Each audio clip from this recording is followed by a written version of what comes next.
Message Kung ano man ang pinaghirapan ng OFW, kami lang ang may karapatan kung anong gagawin namin sa aming pera at hindi kayo. Tama. We are speaking in behalf of the OFW worldwide. Okay. Ang gusto lang namin maayos na gobyerno. Yan, no? Hindi bangag na gobyerno. Yun. Malaki ang taxes na ibinibigay namin. Hindi man lang kami nakatanggap ng maayos na serbisyo galing sa inyo. Hindi katulad ni Tatay Digong. Kaya ayos kayo! Duterte! Duterte! Duterte! Duterte! Duterte! O guys, bali-balita. Ngayong March 28 hanggang April 4, halos lahat ng mga OFW hindi magpapadala sa Pilipinas. At isa na po ako dun. Nabalitaan nyo na ba? Alam nyo kung bakit? Bilang pagkondena sa pag-aresto kay former President na si Pangulong Rodrigo Duterte. Karamihan ang gagawa niyan dun sa bansang Europe, yung mga OFW doon. Paano ba yan kung lahat ng OFW, de zero remittance yan? Tapos panawagan ng palasyo kumalma ang mga OFW. Tapos sasabihin nila pamilya namin ang maapektuhan sa Pilipinas. Sinong niloko nyo? Hindi po sila maapektuhan dun. Kasi bakit? Nagpadala na nung last month. Hindi naman gagawin ng mga OFW sa Europe yan ng basta-basta. Ibig sabihin, kahit hindi sila magpadala ngayong katapusan, may magagamit sila. Kasi nga yung iba, may mga other source of income pa yan sa Pilipinas. O ngayon, alam nyo na epekto sa mga OFW dahil sa pinipilit yung tama kuno ang pag-aresto sa kanya. Si Pangulong Rodrigo Duterte lang naman ang nagmalasakit na Pangulo sa mga OFW. Kaya ganun na lang siya minamahal ng mga tulad namin. Siniro'y budget nyo nga yung PhilHealth. Dinapay nyo pa yung SSS at Pag-ibig. Total, ginawa nyo din yan. O di zero remittance na lang natin para damay-damay na. Ish! Tapos sasabihin ng Malacanang, umalma. Sinunod lang daw kuno nila yung batas. Huwag nyo na pong gawin mga sambayan ng Pilipino. Kaya minsan mahirap maging bayarang abogado.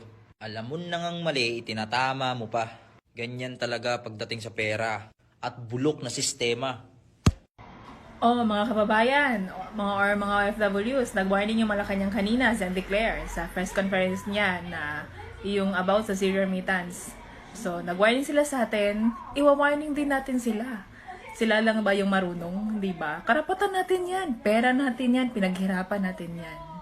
So, this coming March 28 till April 4 will have no remittance of those OFWs who support PRRD.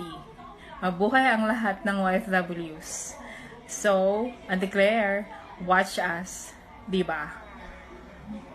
O mga boss, sa lahat ng mga OFW dyan, inaanyayahan ko po kayo na suportahan itong maisog na magkaroon ng zero remittance in just 1 week galing sa international papunta ng pandomestikong bansa sa Pilipinas.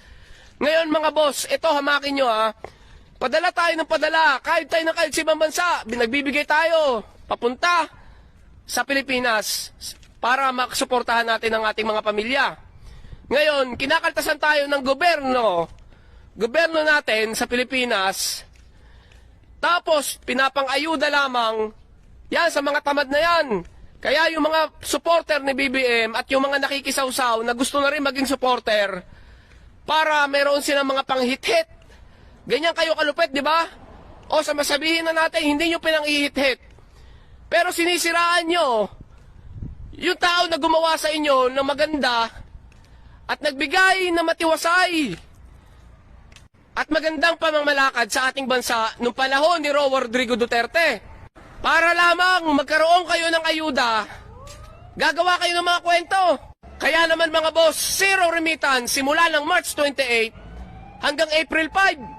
At alam nyo ba kung ano magiging ganti natin mga boss? Dahil hindi naman tayo pinapansin eh. Wala naman pinapansin kahit putak tayo ng putak sa social media. Ngayon, suportahan natin itong maisog na sa gayon maramdaman nila ang puwersa ng mga taga-ibang bansa at para malaman nila kung gaano nila kamahal o kung gaano natin kamahal ang ex-president na si Rodrigo Duterte. Kaya mga boss, bilang ganti, wala naman tayo ibang magagawa kundi zero remittance in just 1 week.